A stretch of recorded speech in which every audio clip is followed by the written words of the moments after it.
Halo para kaum rebahan, gimana kabar kalian semua? Semoga semuanya sehat selalu dan selalu berada di dalam lindungannya. Kembali lagi di channelnya Tuyul Online TV. Dan seperti biasa di video kali ini kita akan merangkum sebuah film yang pastinya sangat keren banget untuk disimak alur ceritanya. Film yang akan kita bahas kali ini berjudul The Equalizer 2 yang dirilis pada tahun 2018.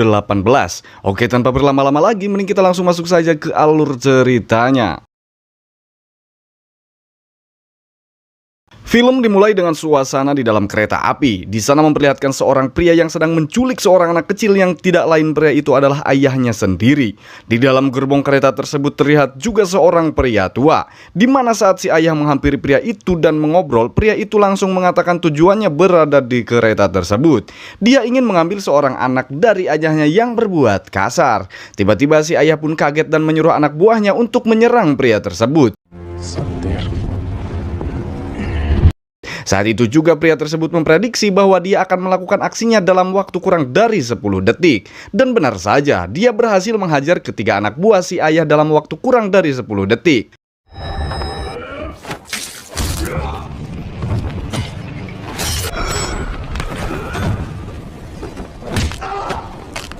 Sampai saat ayah dan pria itu bertatap muka, si pria memberikan sebuah pilihan kepada si ayah. Dan si ayah harus memilih antara rasa sakit yang menyakitkan atau rasa sakit yang mengubah hidupnya.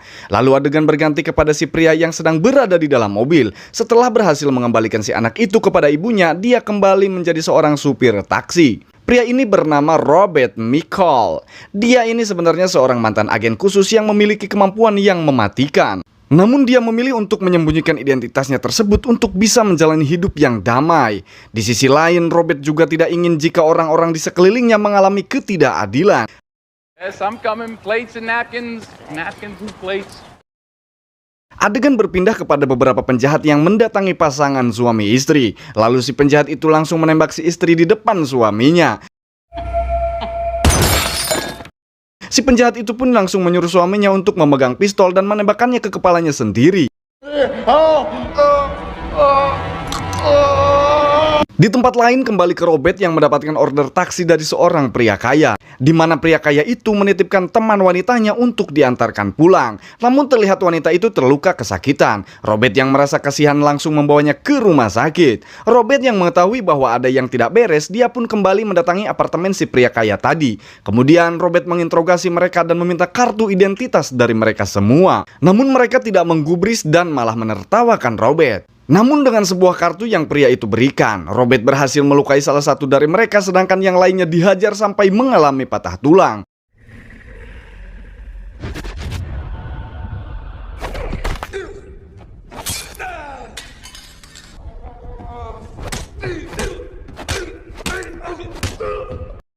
Hanya tersisa satu pemuda yang terlihat menangis dan menghampiri Robert. Kemudian Robert bertanya kepada pria tersebut menggunakan tangan yang mana dia menyentuh wanita itu. Pemuda itu pun langsung menyodorkan tangan kirinya. Kemudian Robert mematahkan kedua tangannya dan si pemuda itu pun teriak kesakitan.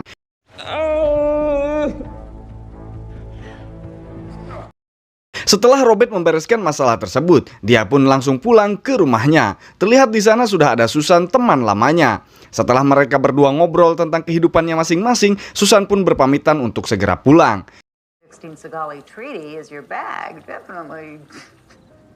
I didn't say anything. Singkat cerita, keesokan harinya Robert kaget ketika melihat kebun milik tetangganya yang sudah rusak dan tembok yang dipenuhi dengan coretan-coretan. Hal itu merupakan perbuatan gangster yang tidak bertanggung jawab. Robert pun segera membantu membersihkan coretan tersebut. Kemudian muncullah Miles. Dia merupakan tetangga Robert yang hanya hidup sendiri dan masih sekolah. Untuk membiayai sekolahnya tersebut, Miles pun bekerja serabutan. Terlihat Miles yang akan berangkat bekerja. Dia menawarkan diri untuk membantu membersihkan tembok dengan harga yang murah. Tentu saja Robert pun menerimanya. Diketahui juga bahwa Robert ini selalu berbuat baik kepada orang-orang di sekitarnya dan selalu membantu mereka ketika dalam keadaan susah.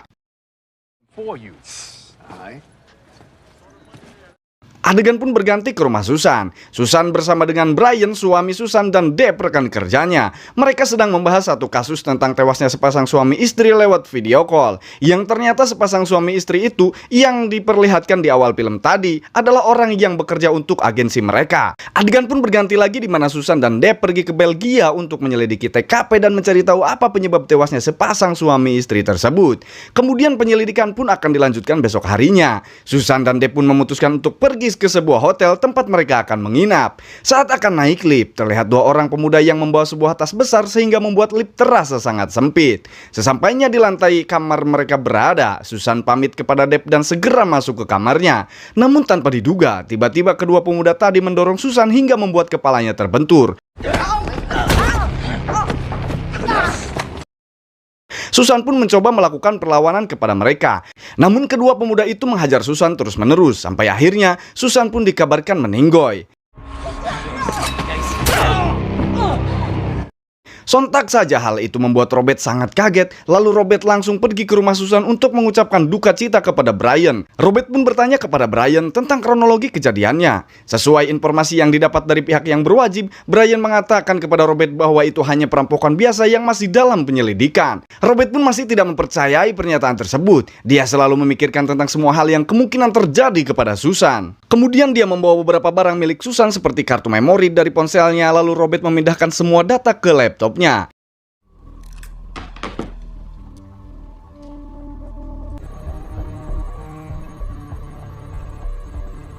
Scenes pun berganti ke apartemen kedua pelaku yang telah membunuh Susan. Mereka berdua dinyatakan tewas akibat diledakkan oleh seseorang yang misterius. Yang ternyata orang misterius itu adalah orang yang sama yang sudah membunuh sepasang suami istri tadi. Dari sini bisa ditarik kesimpulan bahwa bukan perampokan biasa yang telah terjadi kepada Susan.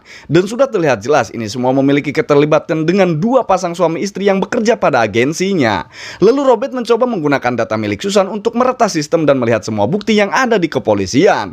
Di sana Robert melihat sebuah rekaman CCTV di dalam lift. Terdapat juga Deb dan dua orang pria yang terlihat sudah mengincar Susan. Robert pun segera pergi menemui Deb untuk bertanya tentang hal yang dia curigai sebelum Susan tewas. Deb di situ terlihat kaget saat melihat Robert karena mengira bahwa Robert sudah meninggoy sejak lama. Ternyata Robert selama ini memalsukan kematiannya dan hanya Susan dan suaminya lah yang tahu. I was your partner for 7 years, Mac. I never kept anything from you. Setelah Robert dan Deb mengobrol tentang kehidupan mereka, Robert pun langsung mengatakan kepada Deb tentang kejadian yang menimpa Susan.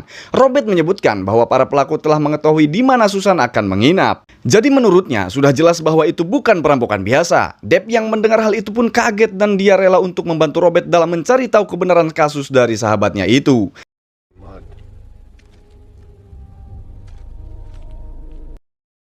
Singkat cerita, terlihat Robert yang sudah berada di rumahnya lagi. Dia melihat Miles sedang bersama dengan gangster dan dia diajak untuk pergi. Saat malam harinya, Robert kembali untuk menyelidiki kejadian kasus-kasus yang terjadi.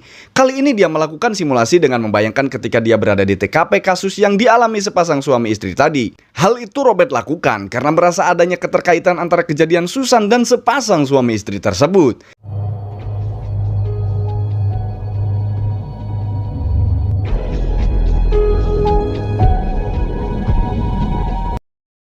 Singkat cerita, pada saat pagi hari Robert terkejut karena dia tidak melihat Miles yang sedang bekerja memperbaiki tembok. Robert mempunyai feeling bahwa Miles pasti bersama dengan teman gangsternya, dan dia langsung menyusul ke tempat di mana Miles dan gangster itu berada. Sesampainya di tempat tersebut, terlihat seorang pria yang berjaga di depan pintu. Namun dengan menggunakan kemampuannya, Robert pun berhasil menghajar pria tersebut.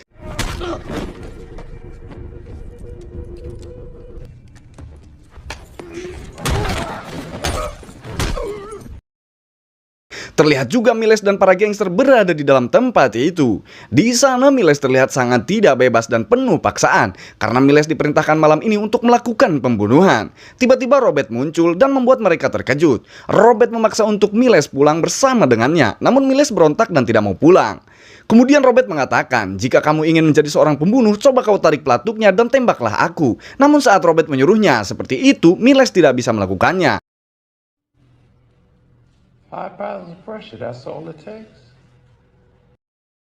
Robert pun membalikkan pistolnya ke arah Miles, kemudian dia berpesan kepada Miles bahwa jangan sia-siakan waktu yang ada, karena hidup hanyalah satu kali. Kemudian saat kembali ke rumahnya, Robert didatangi oleh Miles yang merasa bersalah atas perbuatannya. Atas rasa bersalahnya itu, Miles melihat tembok rumah Robert yang kotor dan dia bersedia membersihkannya dengan bayaran berapapun. Lalu dengan senang hati, Robert pun menerima tawaran tersebut. Kemudian pada keesokan harinya, Robert kembali bekerja seperti biasa menjadi seorang supir taksi, di mana saat itu dia mendapat penumpang yang berbadan besar. Robert menyadari bahwa penumpang itu bukan penumpang biasa. Benar saja, tiba-tiba penumpang itu mengeluarkan pisau dari tasnya. Robert yang sadar pun berhasil menggagalkan serangan tersebut. Tak hanya itu, Robert berhasil mengalahkan penumpang tersebut dengan cepat walau dalam kondisi duduk dan menyetir mobil.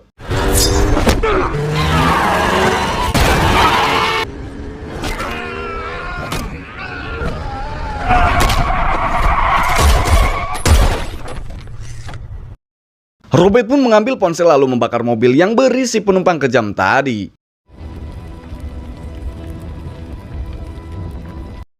Adegan pun berpindah kepada Deb yang sedang di rumah bersama dengan keluarganya, dan tiba-tiba Robert datang sambil memberikan barang bukti perkara kejadian Susan. Dan hal mengejutkan pun terlihat saat Robert sudah mengetahui pelaku dari kejadian Susan dan kedua pasangan suami istri tersebut, yang ternyata pelakunya adalah Deb sendiri. Deb melakukannya karena terdesak ekonomi. Saat Deb pensiun dari militer, dia memilih menjadi pembunuh bayaran dari orang-orang penting dan menerima uang dengan cepat dan besar. Deb menceritakan bahwa tadinya hanya diperintah untuk membunuh sepasang suami istri saja. Namun karena melihat Susan menyelidiki kasus tersebut, ditakutkan Susan akan membongkar kasusnya, akhirnya Susan menjadi target selanjutnya. Walaupun dia tahu Susan sendiri adalah sahabatnya sendiri, Deb tidak sendiri melakukan aksinya tersebut. Dia menyebutkan bahwa dirinya melakukan aksi tersebut bersama dengan 3 teman militer yang juga merupakan teman dari Robert. Setelah semuanya terungkap, Robert tidak takut sedikit pun, dia malah tersenyum dan semangat ingin membunuh saat melihat mereka berempat. Setelah Robert pergi, terlihat Deb dan 3 temannya juga pergi. Mereka berempat datang ke rumah Brian untuk membuat Brian meninggoy. Namun Deb terlebih dahulu mendapatkan telepon dari Robert. Hingga saat Deb sampai di rumah Brian, Brian sudah pergi bersama dengan Robert ke dalam mobil.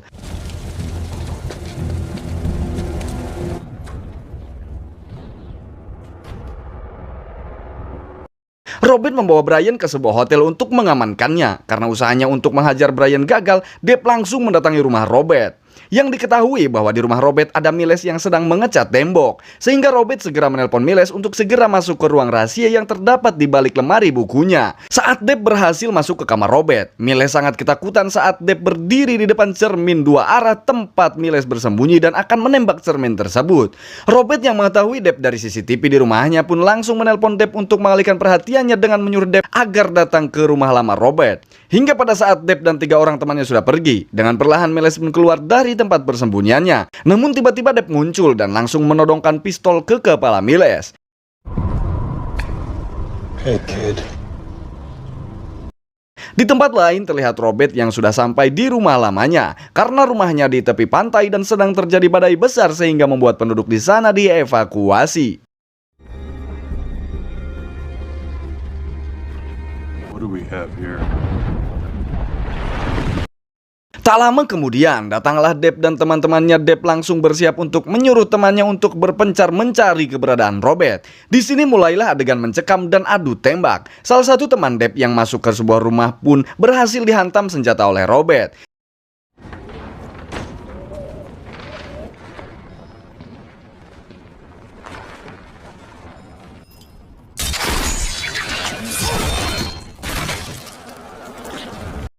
Sedangkan sisa 2 temannya terus mencari keberadaan Robert. Namun justru disitulah Robert sendiri yang mendatangi satu persatu dari mereka dan berhasil Robert bunuh dengan mengenaskan.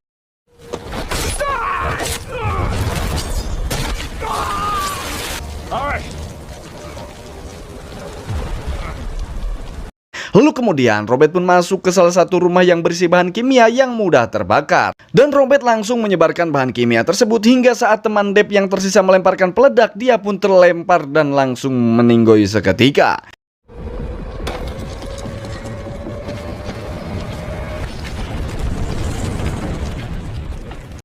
Deb yang sadar akan teman-temannya sudah tewas, dia mempunyai satu rencana terakhir, yaitu Deb sudah membawa Miles yang sudah diikat di dalam bagasi mobil. Kemudian Deb mengancam Robert bahwa dia akan membunuh Miles. Dengan cepat beberapa tembakan berhasil menembak ban mobilnya, sehingga membuat Deb terjatuh karena terkena kabel. Kepalanya pun terbentur karena badai di tempat itu sangatlah kencang. Saat terbangun, Deb pun emosi karena kehilangan posisi Robert. Namun ternyata Robert sudah berada di atas bersama dengan Deb. Terjadilah pertarungan sengit di antara mereka berdua.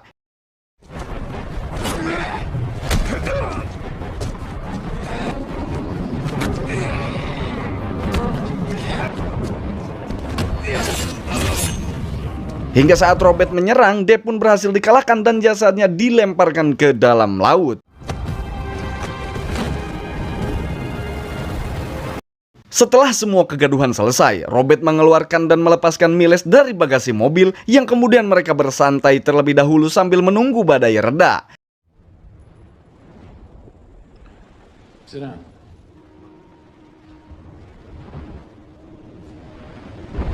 Beberapa hari pun berlalu, terlihat Miles yang berada di dalam bus untuk pergi berangkat ke sekolah dan menjalani hari-hari seperti biasanya. Sedangkan Robert terlihat sedang bersantai di rumah lamanya sambil memandangi pantai dan mengenang momen indah bersama dengan istrinya. Kemudian film pun selesai. Jangan lupa like, comment, share, dan subscribe.